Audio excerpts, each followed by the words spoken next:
Morning everybody, how are y'all doing today? I'm doing great because we're in the middle of Gamescom right now, as you all know. And on the first day, which I'm assuming was yesterday at the time of this video going up, I'm not sure. But whatever, on the first day, we got a very good announcement that Machine Games' Indiana Jones will be coming to the PS5 next year in spring of 2025. I'm really glad to hear it's coming over, especially since my roommate primarily plays on PS5 and he was very excited when I told him. It's a shame PS5 users have to wait a couple more months, but hey, better late than never, I suppose. And you know what? I see this as a win for pretty much everybody. Xbox and PC players still get to play the game day one. PS5 users get to play it a little bit down the line. And both Xbox and PlayStation make money off the game sales on the PS5. But not everybody sees this so positively. In fact, within, I'm pretty sure a half hour or so of this announcement, maybe even 20 minutes, DreamcastGuy uploaded his 50th video this year talking about how Xbox is officially dead, which is what we're going to be talking about today, because I watched this last night and dear God, I wanted to scream. In fact, I very well might, we'll see. So without further ado, let's go ahead and get right into this and find out how, once again, Xbox is dead. How many times has it died now? I mean, just this year alone, 15, 20, 25, I don't know. Whatever, let's find out how it's dead once again. What's up, gamers? DreamcastGuy here, and today we're talking about the death of Xbox, because at this point, the console of Xbox is literally just useless. It's gathering dust. Every game that was originally coming to Xbox is now also coming to the PlayStation 5, and not only does it look better and play better on the PlayStation 5, but we're about to get the PlayStation 5 Pro, which means that Xbox games are better across the board on the PS5. But alright, hold on, I already have to scream. I can't do it out loud though, because, roommates. So, you know what? Here, let me go get this pillow real quick. What was that, 30 seconds? That was quick. Alright, excuse me, give me one moment. Oh my God! Apologies for that. But Jesus Christ, dude, are we seriously within the first 30 seconds talking about how we're about to get the PS5 Pro? We don't even know if that console is going to exist. It's 100% rumors with no evidence behind it. Unless there's some crazy leak that I missed recently that's super accurate or something. It's 100% speculation. You have no idea if we're about to get the PS5 Pro or not. Unless, who knows, maybe just 5 years ago, some super secret insider told them all about it. But putting aside the PS5 Pro for a second, can somebody please tell me a single game that's both on the Series X and PS5 that performs significantly better on the PS5 and looks significantly better? Because obviously, if you're comparing the Series S to the PS5, then yeah, no duh, the PS5 looks and plays way better. But if we're actually doing a fair comparison, the two consoles that are both being sold for the same price point, that are roughly equivalent in power, I went back through a bunch of Digital Foundry videos. I can't find any where the Series X and PS5 had noticeable performance differences. The only thing I can think of is that the Sea of Thieves port on PS5 has the slightest bit better shadow resolution than the Series X version. But without a Digital Foundry video zooming in on the game, you wouldn't even notice the difference. That's what I mean by noticeable. If you have to have side-by-side comparisons or zoom-ins or frame rate charts or something like that to notice differences, then that is not noticeable. So I don't know where this claim that they look and play better on PS5 came from. They both look and play basically identically on the Series X and PS5. Then again, there's a 75% chance this whole video was rage bait, so, I mean, what am I expecting? I guess he got me. let me break it down, because they just announced that Indiana Jones is coming to PlayStation, and people seem to be a bit pissed, a bit confused, because the people that have been absolutely defending the pride of Xbox for years and years and years, I think they realize that it's over. If by it you mean exclusivity, then good, let it die, please, for the love of God. And thankfully it has been, not just because of Xbox, but also because of PlayStation. I mean, aren't Final Fantasy 16 and God of War Ragnarok coming to PC in the same week? You absolutely love to see it. Although he does mention that people are pissed about this, please, if there's any, let me know. I haven't really seen anybody be pissed so far, but if they are, then I would definitely like to talk about them. Grown men getting upset that they have to share their games with other people will never not be funny. The Xbox is dead, but let's discuss. I hope you're having a great day, and if you could please give this video a like and subscribe if you haven't already.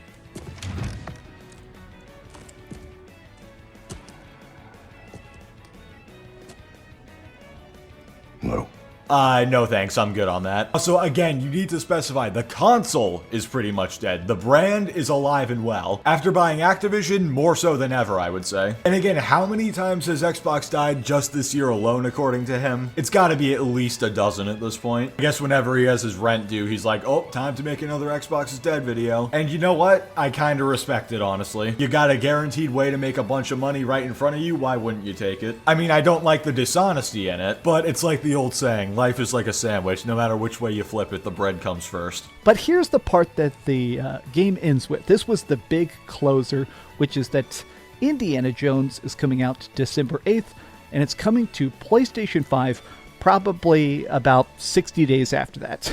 No, it's not going to be 60 days after. They said spring 2025. 60 days after December 9th is still winter. If I had to guess, March or April seems more likely. I mean, probably March, let's be honest. And I think the main reason why they're doing this, part of it could be just because they want to. I mean, Sea of Thieves seems to have done well on PlayStation, so I can understand them putting more games over there. But also, as we saw with the Insomniac leaks, it looks like whenever Disney licenses out an IP, you have to sell a certain number of copies of a game, or else I guess you don't get to keep the IP exclusively, or maybe like other companies can also have the IP. I'm not exactly sure what happens, but we've seen you have to sell a minimum number of units, and I would assume that people getting the game off of Game Pass doesn't count. So you have the console, which probably isn't going to sell a whole lot of units. It might sell well on PC, we'll have to see, but obviously PC isn't going to solo carry the game to the copies it needs to sell. So then what do you do in that case? You put it on the PS5. I mean, all of that is pure speculation on my part. I'm just assuming that that's why they're putting it on there. But who knows? Maybe they just will embrace PlayStation as a market to sell their games. Only time will tell. So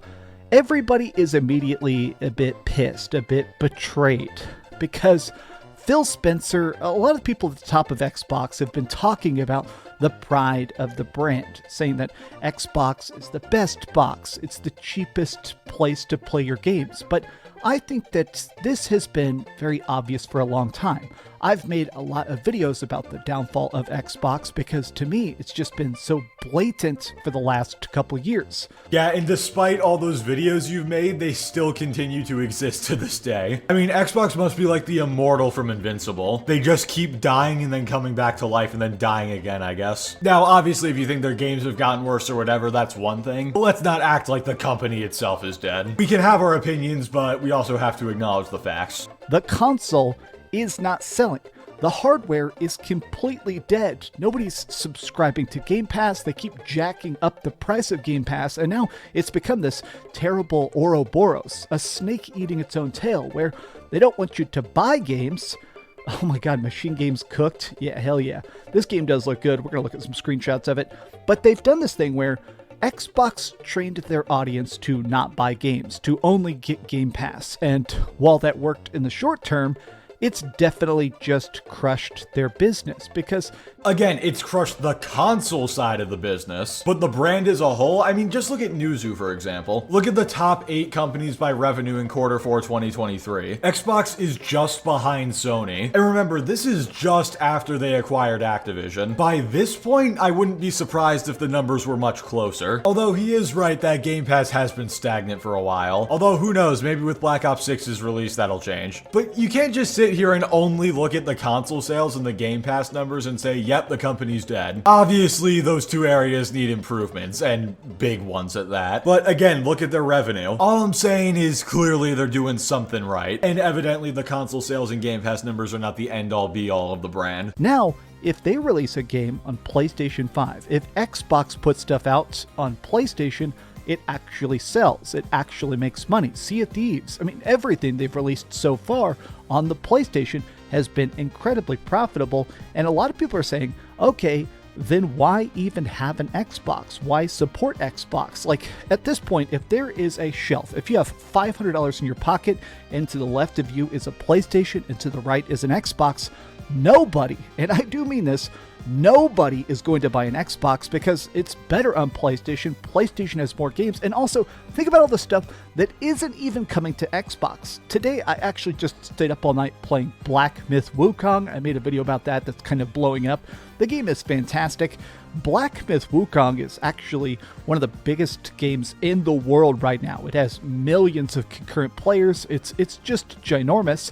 it is only on PlayStation. It is not on Xbox at all. It'll come to Xbox eventually, hopefully, but at this point, okay, there's a lot to dissect there. First of all, it's pretty funny that you say people are like, oh, well, why would I support Xbox when they're putting their games on PlayStation? That's funny because when you buy an Xbox game on PlayStation, guess which company you're supporting? Yes, PlayStation, but also Xbox. And a lot of Xbox games are live service and have microtransactions. When you buy those microtransactions on PlayStation, guess who some of the money goes to? That's right, Xbox. Which is why they themselves don't even seem to care about the console sales at this point. They're perfectly fine putting their stuff on other platforms as long as they make their money. At this point, the Xbox console just serves as a way for people to get into Game Pass. Which I guess that answers the question, why would you buy an Xbox? Game Pass, basically, at this point. And then I love that he says, oh, Black Myth Wukong, biggest game in the world right now, which is true. It does have millions of concurrent players. But guess what? All of that is on Steam. The game is not only on PlayStation like he just said. Black Myth Wukong is on Steam as well, and most of its sales have come from Steam. We know it's hit over 2 million concurrent players because of Steam charts. For all we know, it could not even be selling very well on PlayStation. Obviously, I don't have any exact proof of anything, but if you look at the number of reviews on PlayStation compared to the number of reviews on Steam, as of making this video, there's 30.4k reviews on PlayStation and almost 250,000 on Steam. Once again, these guys tried a console war using Steam numbers. It's absolutely hilarious. Every exclusive game that comes to Xbox is temporary. Like this, you can play Indiana Jones exclusively on Xbox for about a month. I like this, I'll beta test it on Xbox Game Pass and then buy the definitive edition on the PlayStation 5 Pro. Oh my god, again with the PS5 Pro, we don't even know if it exists. This stuff drives me up the wall. You know, that really grinds my gears. But putting that aside, dude, exclusivity on PlayStation is temporary as well. And I mean, technically, Xbox doesn't even have exclusivity at all. All the games come day and date to PC. And then with PlayStation, all the games come to PC at some point as well. Hell, recently we've seen day and date with Helldivers and now, oh god, Concord. Yeah, you know what, you guys can keep that one. I'll never understand how Xbox putting their games on more platforms means the brand is dead when they're making more money than ever. But I guess console sales are all that matters to these guys. This is the biggest dealio that keeps sticking in my brain, is that, honestly, this game does look pretty freaking fantastic. Machine Games, they're made all the Wolfensteins, you know, these guys are the best at murdering Nazis, ripping them apart, watching all their gooey, worthless, soulless bodies get evaporated, right? Getting to kill Nazis as Indiana Jones is going to be fun, but additionally, it is weird to think that as good as this game could possibly look on the Xbox console, which is obviously very underpowered, it's going to look better, play better, be better optimized with better frame rate and better resolution on the PlayStation 5.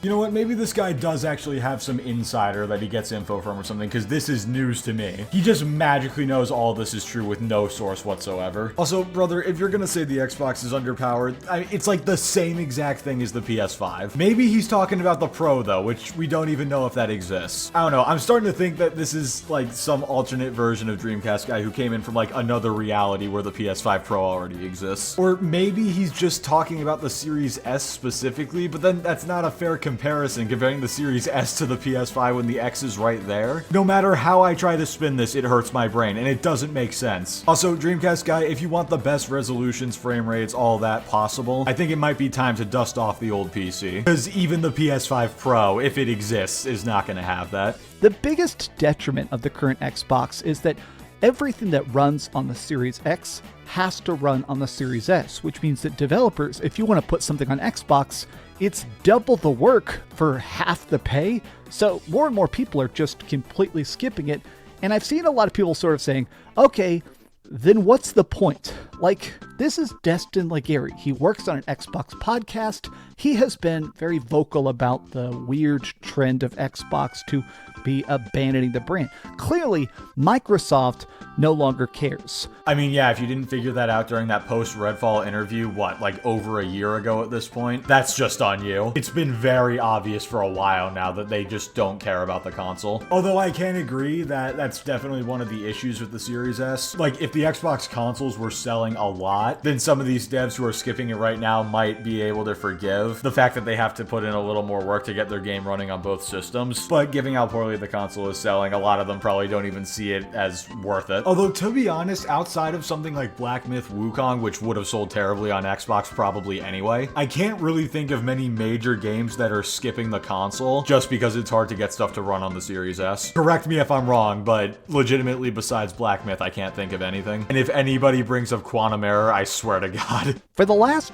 20 years, Microsoft is focused on making the best Xbox possible, trying to make it so that first-party and third-party developers would want to make stuff there. Anybody who's ever researched anything about how games are made on classic Xbox, stuff like Project Durango and Xenon and all that, there used to be a big incentive to get games onto Xbox, which meant that you'd get stuff like Final Fantasy XIII on the same console where you can play Gears of War, and it was insane. Like, Xbox 360 especially was crazy. Well, to be fair, especially in the case of Final Fantasy, most of those games, besides like 14, have skipped Xbox because Sony paid for exclusivity. Now, don't get me wrong, in the case of a game like FF14, there was probably the concern of, oh, this isn't gonna do very well. But I would definitely say, at least from what I've seen, more games skip Xbox because they get paid to stay off there than because the devs decide it's not worth it to release the game there. But I'm sure if I'm wrong, somebody will be more than happy to correct me. And he says, oh, there used to be an incentive to put games on Xbox. I mean, evidently there still must be one because most devs still do it, despite all the claims of it being dead or whatever. Most third-party games that didn't have an exclusivity contract with another company go to Xbox day one, with obviously a couple exceptions like Black Myth. But even with Black Myth, I would bet it's less to do with the Series S, although that definitely could be part of it. But it's probably that combined with the fact that, I mean, again, I said it in the video talking about Black Myth. It's a game made by Chinese devs targeting a Chinese audience. Guess what's most popular in China? PC. And then the most popular console is PlayStation. I don't even know if you can find the sales data for Xbox in a country like China, because I just don't even think they get sold over there.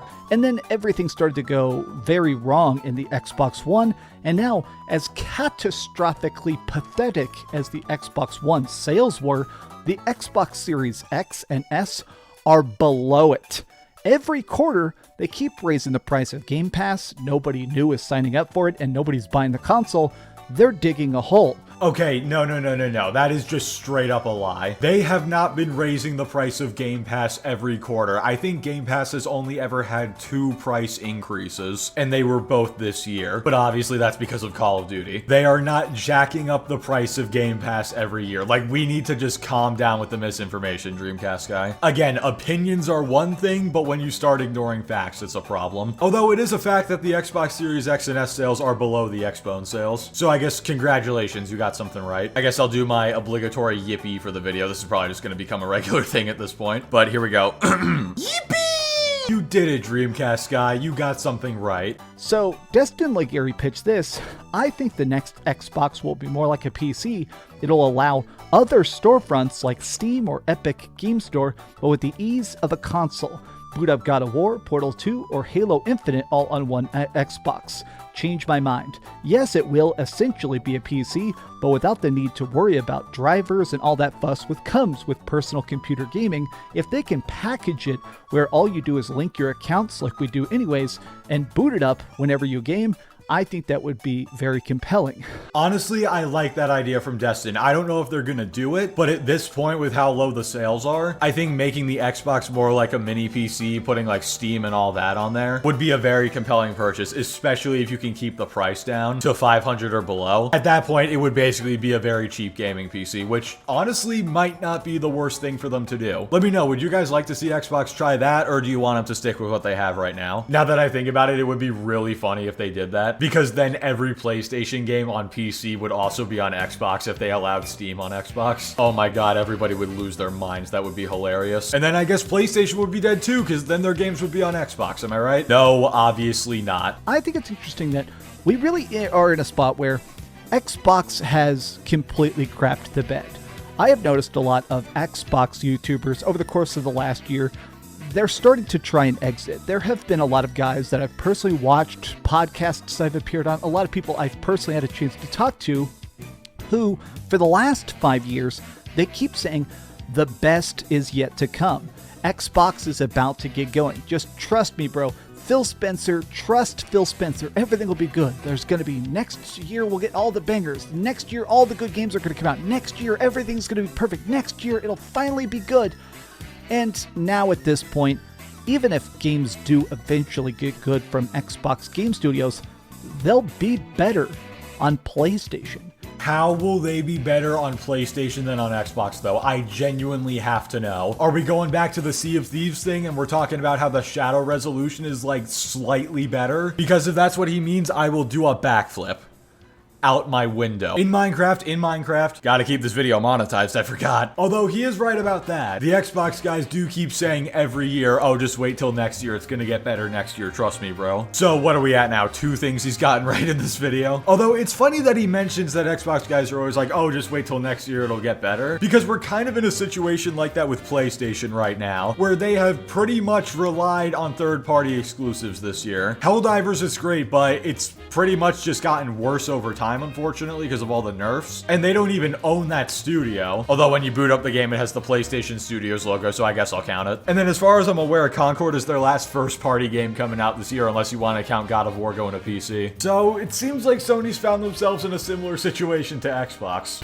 Well. How the turntables... This is the shortest gap we've had yet. It seems like it's probably going to be between 30 days and 60 days between the release of this on Xbox and the release of this on PlayStation 5. Okay, bro just doesn't know how seasons or math works. 60 days after December 9th, like I said before, is still winter. They said spring. I guarantee you're looking at least 3 months between the Xbox and PC version of the game and the PS5 version. Now, let me make it clear in case it wasn't clear before. I wish this game was day and date on PS5. So don't get it twisted. I'm not like happy saying that it's gonna take that much extra time. It's just likely what's gonna happen. Unless, who knows, maybe they decide they need to sell more copies even sooner, or else Disney's gonna put their boot up their ass. So then they do decide to release it in February. Like I said before, time will tell. I think the next gap is going to be day and date. I mean, obviously, a bunch of games have already been announced day and date. That's wild to think about some of this stuff. I say Diablo is day and date. Doom, The Dark Ages is day and date. Call of Duty is day and date. A lot of these games are already, even though they're made by freaking Xbox first party, a lot of them are still coming to PlayStation 5 instantly. Well, yeah, because those are all franchises that have been on PlayStation their entire lives. Well, I guess not Doom, more so the recent games than the old games, but whatever, you get the point. And also, do you know how much backlash they would get, not just from gamers, but also probably from the FTC, if they delayed Diablo DLC for PlayStation specifically? That wouldn't even work. Isn't the game cross-platform? So then they would have to turn that off. That would just be a huge mess. Like, there is no reason to take those games off of PlayStation. They're just missing out on free money. And again, like you said earlier, they don't even seem to care about the console sales anymore. They want their money no matter where it comes from, and that's what you need to realize. Honestly, it wouldn't surprise me if they wanted to put Game Pass on the Switch and the PlayStation, but Sony and Nintendo just wouldn't let them for obvious reasons. I think that if you're one of those people that is still just clinging to hope that the Xbox brand will come back, I think it's time to relinquish that. I don't know how many times I have to say it, I'm sorry for repeating myself, but the brand is not struggling. It's the console and Game Pass that are struggling. I showed the Newzoo earnings chart earlier. They are one of the highest earning gaming companies in the world. And I think it was reported after Q4 2023 that their revenue after buying Activision went up like 60% or something like that. So the brand is doing just fine. This is where we need to make distinctions. The console and the brand as a whole are not the same thing. This applies for PlayStation as well. Building a PC is a little bit of a pain the first time. You can buy a pre-built PC, you can get a console, you could get a Nintendo Switch. Personally, I'm very obsessed with the Steam Deck, but at this point, if you are still trying to say Xbox is the best box, yeah, I'd give up on that ASAP. But these have just been my off-the-cuff thoughts. What do you guys think about the complete death of Xbox? And yeah, I'm just gonna cut him off right there. He just spends the rest of the video talking about how he's making a Concord review and how the game sucks. But also something I just noticed that's hilariously ironic. He spends this whole video saying Xbox is dead. He ends the video saying, what do you guys think about the death of Xbox? While on screen, he has all these games they showed at the showcase, most of which are first party. And a lot of them are coming out this year or next year. So yeah, Xbox is dead. dead as I'm showing a screenshot with all the games they have coming up, including Call of Duty and Doom, not to mention a new Gears of War. But yeah, guys, the brand as a whole, not just the console, but like he just said at the end of the video there, the brand as a whole is dead. This is so sad. Can we get an F in the chat? Yeah, anyway, guys, with all that being said, that's gonna do it for this video. I hope you enjoyed. I had a great time making it. It's been harder to find time to make videos recently, but we make it work. If I have to start stretching them out over the course of 2 days, then so be it. So yeah, thank you all so much for watching. Like the video if you liked it, dislike it if you didn't like it, subscribe if you want to see more. Join us tomorrow and every Friday night for Salt streams at 9 p.m. Eastern time, and I will catch you all next time.